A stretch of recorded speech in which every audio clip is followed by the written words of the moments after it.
नमस्कार. सरिताच्या स्वयंपाकघरात म्हणजेच आपल्या सरिताज किचनमध्ये आज आपण कोणतीही रेसिपी करायची नाही, कारण आता दिवाळी वगैरे झाली, भरपूर काही काही केलं, कंटाळा आलाय ते बनवायचा, बघायचा सुद्धा. म्हटलं चला आज आपण किचन टिप्स करूयात. तर स्वयंपाक करत असताना अगदी कामं सोपी होण्यासाठी बराच काही आपण ट्रिक्स वापरतो, टिप्स वापरतो. तर तुम्हाला त्यातल्या काही माहिती असतील, मला माहिती नाहीत, पण मला ज्या माहिती आहेत त्या मी तुमच्यासोबत शेअर करत असते. आणि अगदी म्हणजे पटकन एकाच वेळी बसून मी हे करत नाही बरं का. म्हणजे जसं जसं मला आठवतं किंवा जसं जसं करताना सुचतं की अरे असं केल्यावर असं होतं का, तेव्हा तेव्हा मी लिहून काढते आणि मग अशा 10-12 टिप्स गोळा झाल्या की तुमच्यासमोर मांडते. तर आज आपण स्वयंपाकात उपयुक्त 10 किचन टिप्स बघणार आहोत आणि हो, त्यासोबत नेहमीचं आपला एक बोनस किस्सा सुद्धा सांगणार आहे. सुरुवात करूयात. तर आपली पहिली किचन टिप, धान्य कसं साठवावं. बऱ्याचदा बघा आपण मोठं कुटुंब असेल किंवा आपण वर्किंग आहोत आणि आपल्याला एकाच वेळी सगळा किराणा भरायचा आहे. तर बऱ्याचदा काय होतं, आपण किराणा भरतो किंवा धान्य साठवून ठेवतो, पण त्याला आळीजाळी लागते. तर यासाठी इतका साधा सोपा आणि एक पारंपरिक उपाय आहे बरं का. तर अगदी कुठलीही बोरिक पावडर वगैरे आपण वापरतोच, पण ते करण्यापेक्षा अजून एक साधा सोपा छान उपाय आहे. तो अगदी आपले पूर्वजसुद्धा वापरायचे. तर तो म्हणजे त्याला लावून ठेवलं जातं ते तेल. तर शक्यतो करून धान्याला एरंडेल तेल लावून ठेवावं, जेणेकरून त्याचा जो उग्र वास असतो त्यामुळं कुठलेही आळीजाळी त्याला लागत नाही, किडे धरत नाहीत. तर कसं लावायचं हे तेल, समजा तुमच्याकडे 5 किलो गहू आहेत ना, तर 5 किलो गहू घ्यायचे, त्याला पहिल्यांदा उन्हामध्ये ठेवायचं आणि मग ते गरम असतानाच त्यामध्ये अगदी एक छोटा चमचाभर तेल टाकायचं आणि ते सगळ्या गव्हाला चोळून लावायचं.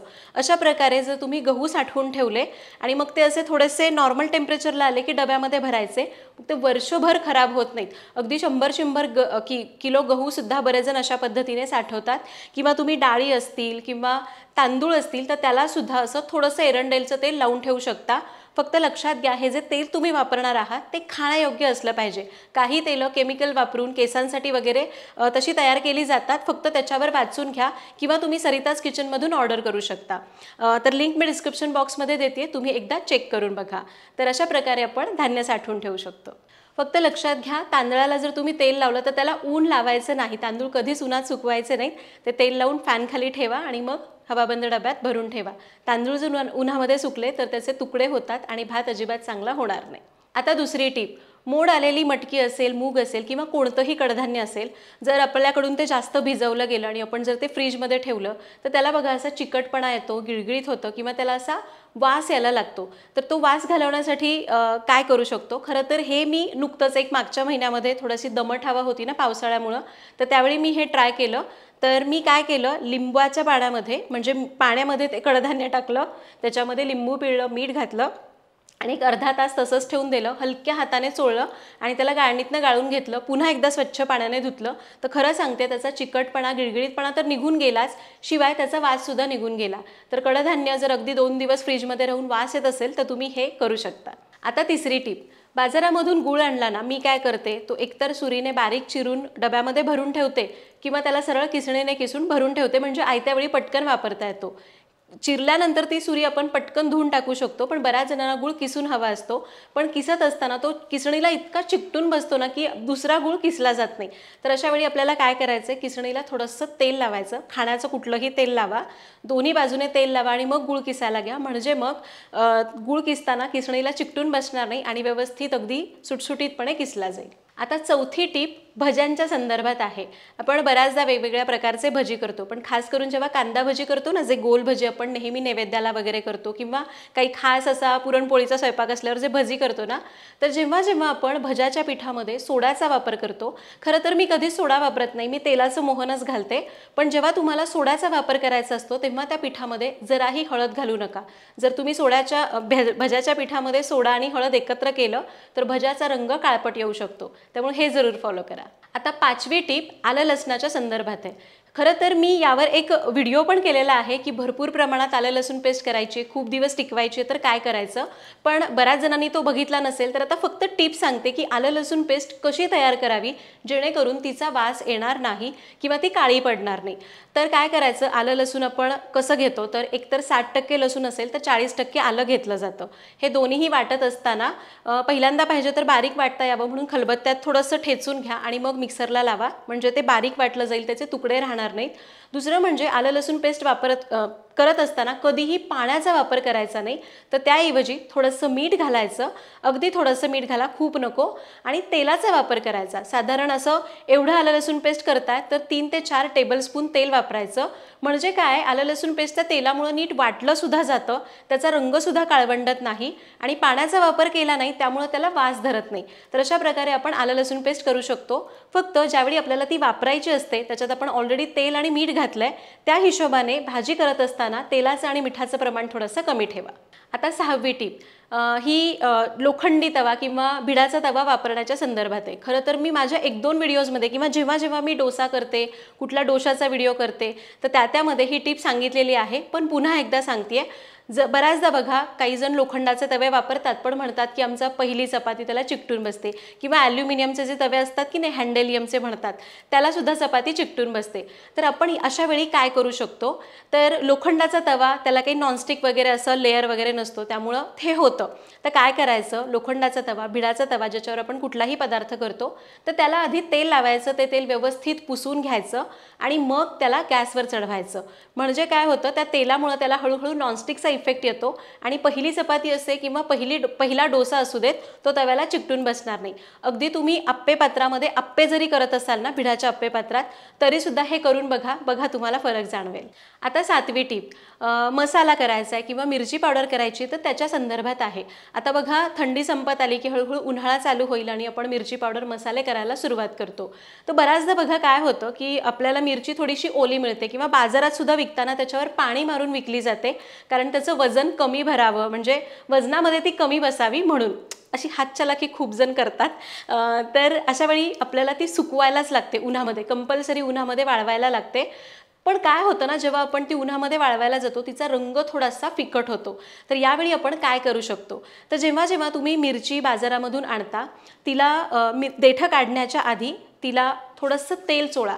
कुठलंही खाण्याचं तेल चोळू शकता जे तुम्ही रोजच्या वापरामध्ये खाता. थोडंसं तेल चोळा आणि मग तिला उन्हाला लावा. 1 ते 2 तास ऊन द्या. त्या तेलामुळं, त्या उन्हामुळं त्याचा रंग बदलणार नाही, शिवाय त्याला छान चकाकी येते आणि आपल्या तिखटाला किंवा मसाल्याला सुद्धा रंग छान येतो. अगदी आम्ही सुद्धा सरिताज किचनचे मसाले करताना सुद्धा ही टिप फॉलो करतो. आणि मग एकदा मिरची चांगली सुकली की मग तिची देठं काढायची आणि तुम्ही हवं त्याला वापरू शकता. आता 8वी टीप आहे सांबार करतानाची. सांबार कधीही करा, खरं तर ही माझ्या सासूबाईंनी मला दिलेली टीप आहे बरं का.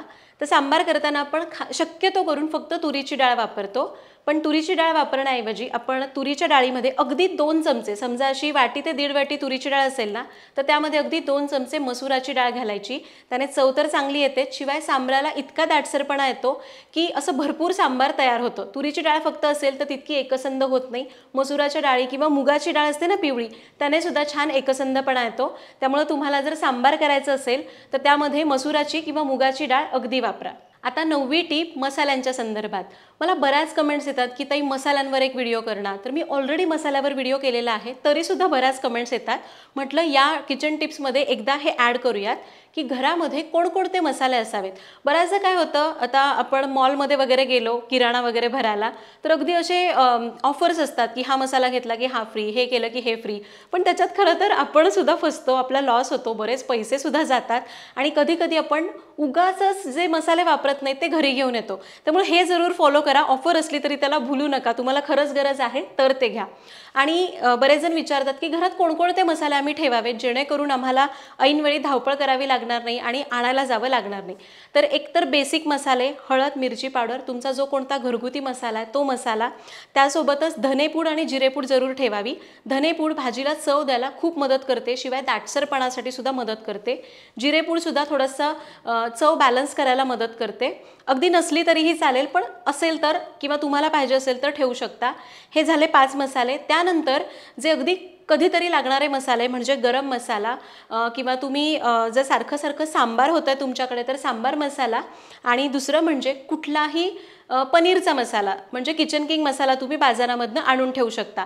एवढे 8 मसाले आपल्याकडे असतील ना तर अगदी कुठलीच अडचण येणार नाही. अगदीच कधी तुम्हाला जर पावभाजी तुम्ही नेहमीच करताय तर तो सुद्धा आणून ठेवा. पण बऱ्याचदा काय होतं बघा की आपण मसाले वगैरे आणतो आणि मग आपल्याला वाटतं की अरे एवढं मोठं पॅकेट एकदाच वापरले, परत त्याचं काय करायचं. असे 5-6 पॅकेट जमा होतात. तर मी काय करते माहिती का, सरळ सरळ हे सगळे मसाले एकत्र करते, त्याच्यात थोडी धनेपूड मिसळते आणि तो सब्जी मसाला म्हणून वापरते. याने काय होतं, त्या भाजीला चवही चांगली येते आणि मसाले वाया जात नाहीत. तर हे एक 8 मसाले आपल्या घरामध्ये असू द्या किंवा तुमच्या रिक्वायरमेंटप्रमाणे अगदी कुठलाही पदार्थ जास्त होतोय तर तो एखादा मसाला असू द्या. आणि जर मसाले शिल्लक राहिले तर सगळे मिक्स करायचे, धनेपूड मिसळायची आणि सब्जी मसाला म्हणून वापरायचा. आता 10वी टीप आहे, ती सगळ्यात महत्त्वाची आहे. खरं तर ही किचनच्या संदर्भात अजिबातच नाही आहे, ती सगळ्यांच्या संदर्भात आहे. तर मागच्याच 3-4 महिन्यांपूर्वी मी सलग 2 महिने मला इतका त्रास झालेला आहे त्या गोष्टीमुळं. तर विटॅमिन D3ची डिफिशियन्सी तर ही इतकी वाढलेली, अगदी ज्याला त्याला मी सांगते तर ते म्हणे हो मलाही हा प्रॉब्लेम झाला होता, पण मला खूपच जास्त प्रॉब्लेम झाल्यामुळं भयंकर त्रास झाला होता. अगदी शूट करताना सुद्धा असं वाटायचं की पटकन बसावं खाली, पण कंटिन्यू एक 9-9 तास शूट करावं लागतं. काम आहे ते करावंच लागणार. तर विटॅमिन D3 हे आपल्याला कुठल्याही अन्नपदार्थामधून मिळत नाही, तर आपल्याला मिळतं ते सूर्यप्रकाशामधून. आता झालंय काय, आपलं काम इतकं वाढलंय, आपण बिझी झालेलो आहोत. शिवाय काही जण वर्क फ्रॉम होम करतात, त्यामुळे अजिबातच बाहेर पडण्याचा प्रश्नच येत नाही. अगदी सकाळपासून रात्रीपर्यंत आपण घरातच असतो किंवा अगदी आठवडाभर घराच्या बाहेर पडत नाही. माझं पण कामाचं स्वरूप तसंच आहे, मीही तसंच केलेलं आहे. आणि हे कुठल्याही अन्नपदार्थामधून मिळत नाही, तर आपल्याला ते मिळतं सूर्यप्रकाशामधून. आणि जेव्हा खास करून महिलांना सांगते, जेव्हा आपण बाळाला जन्म देतो तेव्हा आपल्यातलं 10 वर्षापर्यंतचं कॅल्शियम कमी झालेलं असतं. ती झीज भरून काढायची असते, ते तर आपण करतच नाही. त्याशिवाय आपण आहार व्यवस्थित फॉलो करत नाही आणि त्यातही विटॅमिन D3साठी सूर्यप्रकाश पुरेसा मिळत नाही. कारण आजकाल फ्लॅट सिस्टममुळं काय झालं माहिती आहे का, प्रत्येक फ्लॅटमध्ये सूर्यप्रकाश येतोच असं नाही. त्यामुळं मग बऱ्याच जणांना हा प्रॉब्लेम होतो. अगदी माझ्याही घरात अजिबातच सूर्यप्रकाश येत नाही, म्हणजे सकाळचा सूर्यप्रकाश, आणि त्यामुळं मला प्रचंड त्रास झाला होता. तर तुम्ही हे अजिबात करू नका. तुम्ही आत्ता नवीन लग्न झालाय, तुम्ही अजून यंग आहात, मुली आहात किंवा तुमची डिलिव्हरी झालेली आहे आणि कुठल्याही वयाचे का असे ना, सकाळी अगदी न विसरता सकाळच्या कोवळ्या उन्हात कमीत कमी अर्धा तास जरूर बसा. मी आता रोज फॉलो करते आणि खरं सांगते मला इतका फरक पडलेला आहे. हे नक्की फॉलो करा. याच्यावर एकच उपाय, एकतर सकाळचा सूर्यप्रकाश घ्या किंवा त्याचा इंजेक्शनचा कोर्स करा किंवा त्याच्या गोळ्या घ्या. तुम्हाला काय करायचं आहे, आधीच रिकवर व्हायचं आहे, आधीच तुम्हाला हे फिट राहायचं आहे का परत या गोष्टी करायच्यात, हे तुम्ही ठरवा आणि खरंच काळजी घ्या. आता 11वी बोनस टिप, खरं तर टिप नाही आहे, हा एक आमच्यासोबत घडलेला किस्सा आहे. आपण बायका असो किंवा कुठलाही माणूस अगदी सहज कोणालाही जज करतो. आता जेव्हा आम्ही पोर्ट ब्लेअरला म्हणजे अंदमानला होतो त्यावेळी पार्थ अगदी एक 2-2.5 वर्षाचा असताना आमच्या इथं शेजारीच राहायला आले होते कोणीतरी. ती आग्र्याची होती. तिचा पण पार्थपेक्षा एक छोटासा मुलगा होता, त्याचं नाव होतं श्याम. आणि त्यांच्या आजूबाजूला जे राहायचे ना, त्यांच्याकडून मला असं समजलं होतं की म्हणजे ती पंडित होती, त्यांच्याकडे खूप रिच्युअल्स फॉलो केल्या जायच्या की अगदी बाहेरून कुठूनही आलं तरी आंघोळ करूनच मग देवापाशी जायचं किंवा किचनमध्ये जायचं, अशा बऱ्याच गोष्टी त्या फॉलो करायच्या. आणि मुख्य म्हणजे ते कांदा लसूण खायचे नाहीत, त्यामुळे ते बाहेरचं अजिबातच कुठे खायचं नाही, कुणाशी फार असं बोलायचं नाहीत किंवा ते माहीत नाही काय होतं. आणि कुठून तरी या गोष्टी आम्हाला समजल्या होत्या की नाही, त्यांना हे सगळं आवडत नाही, आपण त्यांच्याकडे जायचं नाही. पण एकदा असंच आम्ही तिकडे गेलो असताना अशी सहज म्हणून मुलं खेळताना ओळख झाली आणि 2-4 गप्पा झाल्या. आणि त्यानंतर एक 8 दिवसांनी श्यामचा म्हणजे तिच्या मुलीचा वाढदिवस होता, त्यावेळी आम्हाला तिने वाढदिवसाला बोलावलं. मग आता आम्ही तर गेलो, आम्ही असं मनामध्ये ठेवून होतो की अरे ही अशी वर का व्यवस्थित राहायचं वगैरे वगैरे. आणि म्हणजे आता मी सगळं नाही सांगणार, पण तुम्ही अंदाज बांधू शकता की आमच्या मनात काय होतं, इथं असं चालत नाही इकडे. मग आम्ही थोडेसे जरा घाबरूनच होतो. आणि तिने पण ना काय केलं, त्यांच्यात एकतर बाहेरचं काही चालत नाही म्हणून छान केक तयार केला. आणि तिला क्रीम आवडत नाही बाहेरची, म्हणजे ती चालत नाही त्यांच्याकडे, म्हणून तो केक छान डेकोरेट करण्यासाठी भरपूर ड्रायफ्रुट्स लावले, अगदी छान केक तयार केला होता त्यांनी. आणि तो केक त्यांनी बाहेर आणून ठेवला आणि आम्ही सगळेजण त्याच्या मुलाचं आवरत होतो, तो रडत होता म्हणून आम्ही थोडंसं बेडरूममध्ये होतो. आणि त्यावेळी बाहेर आलो तर पार्थसुद्धा खूप लहान होता, त्याने त्या केकवरचे सगळे ड्रायफ्रुट्स खाऊन टाकले होते. पार्थला ड्रायफ्रुट्स खूप आवडतात, बऱ्याच गोष्टी अशा आहेत की म्हणजे त्याने सगळं खाऊन टाकलं होतं आणि त्या केकची पूर्ण वाट लागली होती. मी खूप घाबरले मनातून की आता काय करायचं, कारण असं हात लावलेलं वगैरे म्हणजे असं एक असतं ना की आपल्या मनामध्ये. तर ती कृष्ण भक्त होती, ती इतकी खुश झाली ते बघून. ती म्हणे, मी म्हणलं सॉरी ये सब हुआ है ऐसे, पार्थला पण म्हणलं तू सॉरी म्हण त्यांना.